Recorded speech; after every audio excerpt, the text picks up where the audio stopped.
Washington में राहुल गांधी ने भारतीय चुनाव आयोग पर सवाल उठाए। कहा, लोकसभा चुनाव में चुनाव आयोग ने बीजेपी के इशारे पर काम किया। 2024 चुनाव निष्पक्ष तरीके से नहीं हुआ। चुनाव से पहले कांग्रेस के बैंक अकाउंट सील कर दिए गए। राहुल गांधी का बयान।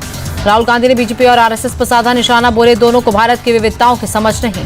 राहुल गांधी ने जातीय जनगणना की वकालत की। कहा, भारत की 90% आबादी का प्रतिनिधित्व नहीं है। कांग्रेस आरक्षण खत्म करने के बारे में तब सोचेगी जब सही समय होगा। राहुल गांधी का बयान।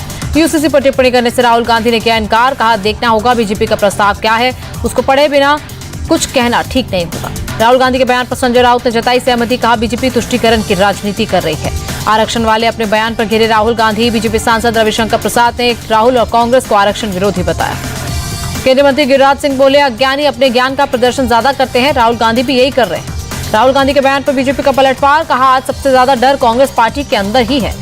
बीजेपी का बयान, भारत को नुकसान पहुंचता है तो राहुल गांधी को मजा आता है। विपक्ष राजनीतिक लाभ के लिए देश को नुकसान पहुंचाने की कोशिश में। राहुल के सिक्कों पर दिए बयान पर केंद्रीय मंत्री हरदीप पुरी का तंज। कहा, राहुल गांधी अपने ज्ञान की कमी को दिखाते हैं। बीएसपी चीफ मायावती ने राहुल गांधी पर साधा निशाना। कहा, कांग्रेस शुरू से ही आरक्षण विरोधी। मायावती ने कहा, राहुल के बयान से साफ है कांग्रेस सत्ता में आते ही आरक्षण खत्म कर देगी। महाराष्ट्र चुनाव के लिए बीजेपी ने चुनाव संचालन समिति गठित की। राव साहेब दानवे होंगे समिति के प्रमुख। समिति में नितिन गडकरी, फडणवीस और विनोद तावड़े विशेष निमंत्रित सदस्य होंगे। बंटवारे पर बोले डिप्टी सीएम अजीत पवार। महायुति में ज्यादातर सीटों पर सहमति बन गई है। बची हुई सीटों पर जल्द चर्चा होगी। शरद गुट के नेता जयंत पाटिल का तंज। अजीत पवार ने ब्रांडिंग के लिए एडवाइजर रखा है, उसी के हिसाब से वो बोलते हैं। एआईएमआईएम नेता इम्तियाज जलील का दावा। एमबीए ने गठबंधन का प्रस्ताव दिया। कुछ बड़े नेताओं से चर्चा हुई।